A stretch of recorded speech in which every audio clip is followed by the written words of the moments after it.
नमस्कार, आप देख रहे हैं पॉलिटिकल आइडिया और मैं हूं प्रदीप कुमार। मित्रों, आज हम बात कर रहे हैं बिहार में महागठबंधन की। बात आपको पता है, बिहार के लिए चुनावी वर्ष है, अक्टूबर नवंबर महीने में चुनाव होने हैं। दोनों गठबंधन ही नहीं बल्कि अब तो एक तीसरे गठबंधन की भी संभावना बन रही है बिहार की राजनीति में। तीसरा गठबंधन मैं ये कह रहा हूँ, अभी वो केवल और केवल कल्पना में है, लेकिन कब वो कल्पना धरती पर साकार रूप में उतर आए कहना मुश्किल है, क्योंकि कुछ खिलाड़ी ऐसे हैं जो अब तक निश्चित नहीं हो सके हैं कि वो कहाँ रहेंगे, गठबंधन ए में रहेंगे या गठबंधन बी में रहेंगे या फिर तीसरा कोई गठबंधन तैयार होगा।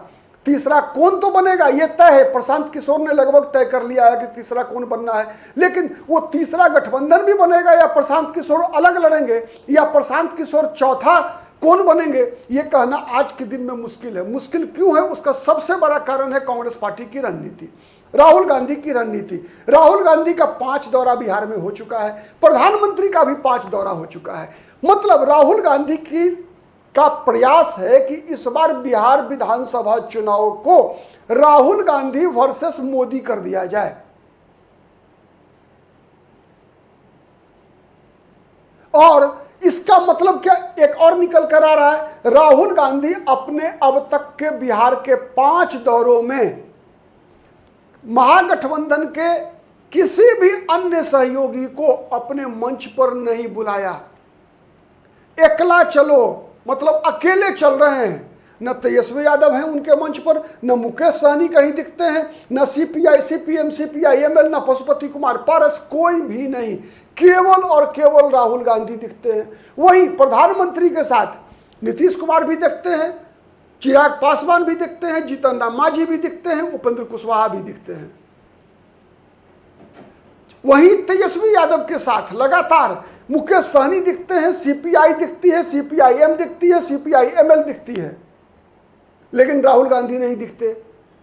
तो सवाल यह है कि क्या राहुल गांधी कोई तीसरा कौन तैयार करेंगे, अकेले लड़ेंगे? संभावना कम है। संभावना इस बात की ज्यादा है कि तीसरा कौन वो विकसित करेंगे। अब कौन इसमें उनका साथी होगा यह कहना आज के समय में मुश्किल है, लेकिन इतना स्पष्ट है कि संभावना अब इस बात की है कि राजद और कांग्रेस का रास्ता अलग हो चुका है। अगर ऐसा होता है तो किसका फायदा और किसका नुकसान होगा, और तेजस्वी यादव करेंगे क्या? तो पहली स्थिति यह बनती है कि तेजस्वी यादव के पास सबसे बड़ी ताकत होगी मुकेश सहनी की, सीपीआईएमएल की। और नुकसान क्या होगा? यह तो ताकत हो गई कि जब कांग्रेस के जाने के बाद सबसे बड़ी ताकत अगर तेजस्वी यादव के खुद के अलावे मुकेश सहनी एक बड़े स्टार प्रचारक के रूप में आएंगे, सहनी समाज के वोट को लाएंगे, कहीं ना कहीं अति पिछड़ा नेता के रूप में तेजस्वी यादव उनको आगे प्रोजेक्ट करेंगे, तब राजद पर जो ये अति पिछड़ा विरोधी होने का आरोप लगता है वो आरोप चस्पा नहीं हो पाएगा। सीपीआईएमएल के साथ होने से मध्य बिहार और शाहाबाद के इलाके में आरजेडी को निश्चित रूप से उसका सहयोग मिलेगा, उसका लाभ मिलेगा, लाभ दोनों को मिलेगा, सीपीआईएमएल को भी मिलेगा और राजद को भी मिलेगा। अगर अलग अलग लड़ती है सीपीआईएमएल और राष्ट्रीय जनता दल, तो फिर वहां एनडीए भारी पड़ेगी। आपने देखा है 2 लगातार चुनाव, 2020 का विधानसभा चुनाव और 2024 का लोकसभा चुनाव, इन दोनों चुनाव में मगध प्रमंडल और शाहाबाद प्रमंडल में महागठबंधन ने भारी हार हराया एनडीए को। इसका सबसे बड़ा कारण था कि आरजेडी और सीपीआईएमएल साथ थी।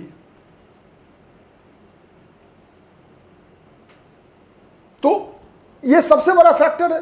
तो अब सवाल ये उठता है कि नुकसान, ये ताकत हो गई। मुकेश सहनी पूरा उत्तर बिहार का लिए गंगा के उस पार सहनी समाज अति पिछड़ा में जाकर कांग्रेस राजद का प्रचार करेंगे, तेजस्वी यादव को मुख्यमंत्री और खुद को उप मुख्यमंत्री के रूप में जब वो प्रोजेक्ट करेंगे तो तेजस्वी यादव को इसका लाभ मिलेगा, एक बात तय है।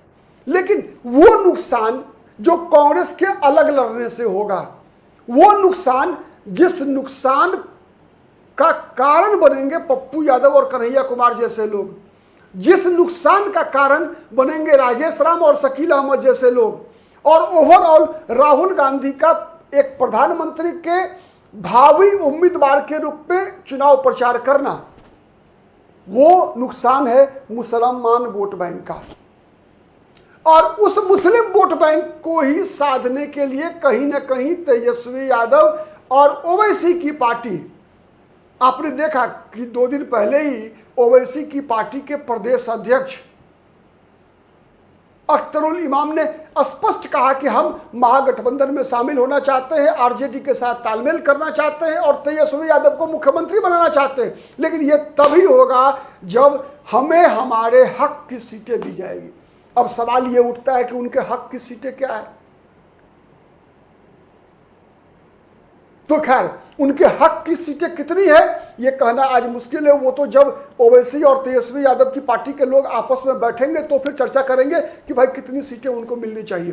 लेकिन सवाल यह उठता है कि क्या बिहार की राजनीति में ओवैसी, वो वोट बैंक जो कन्हैया कुमार, राहुल गांधी, पप्पू यादव, शकील अहमद खान, राजेश राम के सहारे कटकर, माने महागठबंधन से कटकर कांग्रेस की तरफ जाएगा, उस वोट को ओवैसी के सहारे क्या तेजस्वी यादव अपने पाले में लाने में सक्षम होंगे? यह सबसे बड़ा सवाल है।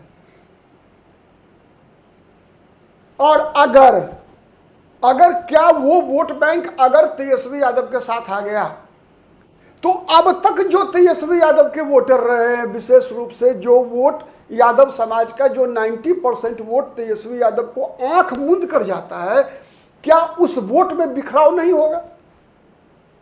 यह सबसे बड़ी गुत्थी है और इसी गुत्थी को तेजस्वी यादव और तेजस्वी यादव के थिंक टैंक को सुलझाना है कि एक साथ मुस्लिम और यादव दोनों समाज को कैसे साथ लाया जाए। आप मगध के व्यक्ति हैं, मगध में रहते हैं, तो आपको समझ में नहीं आएगी, क्योंकि मगध में यादव और मुसलमान एक साथ हैं और एक साथ ही रहेंगे भी, एक साथ वोट भी करते हैं। लेकिन अगर आप उत्तर बिहार के रहने वाले हैं, विशेषकर दरभंगा से उधर चले जाइए और चंपारण इलाका, दरभंगा, मधुबनी, झंझारपुर, सहरसा, सुपौल, अररिया, कटिहार, मधेपुरा, खगड़िया, इस इलाके के अगर आप रहने वाले हैं तो आप समझ सकते हैं कि मैं ये बात क्यों कह रहा हूं। उन इलाकों में यादवों को मुसलमानों के साथ वोट डालने में दिक्कत है। तो ये जो दिक्कत है, तो उन दिक्कतों को क्या तेजस्वी यादव एड्रेस कर पाएंगे, समझा पाएंगे अपने सजातीय यादव समुदाय के लोगों को कि नहीं, ओवैसी से तालमेल करना, ओवैसी के एमएलए का जीतना यादव समाज के लिए खतरा नहीं बनेगा? यह सबसे बड़ी चुनौती होगी और यह विशेष रूप से चुनौती होगी स्पेशली कोसी और पूर्णिया प्रमंडल में, जिसे कुछ लोग सीमांचल भी कहते हैं। सहरसा, कटिहार, पूर्णिया, सुपौल, अररिया, मधेपुरा, किशनगंज, ये जो जिले हैं, इन जिलों में प्रायः 90% यादव और मुसलमान राजद के लिए एक साथ पोल नहीं करते। और यही कारण है कि लगातार चुनाव दर चुनाव आरजेडी कई चुनाव से उस क्षेत्र में चुनाव नहीं जीत पाती। तो इस गुत्थी को सुलझाना तेजस्वी यादव के लिए सबसे बड़ी चुनौती है और तेजस्वी यादव को ये असेस करना पड़ेगा कि हमें ओवैसी की पार्टी के प्रस्ताव को स्वीकार करना चाहिए या नहीं करना चाहिए। कई बार ऐसा हुआ है आरजेडी की रणनीति में, हम लोगों ने देखा है कि तेजस्वी यादव और आरजेडी सेल्फ गोल करने के लिए भी जानी जाती है। कुछ ऐसे बयान दे दिए जाते हैं तेजस्वी यादव की पार्टी में, पार्टी के नेताओं के तरफ से, जो कि अंतिम क्षण में चुनाव का परिणाम पर प्रभाव डाल देता है। इन सब चीज़ों से भी बचना होगा। किस प्रकार से नियंत्रित कर पाते हैं तेजस्वी यादव, इन सब चुनौतियों का सामना करेंगे। आज के लिए इतना ही। बहुत बहुत धन्यवाद। नमस्कार। जय हिंद, जय भारत।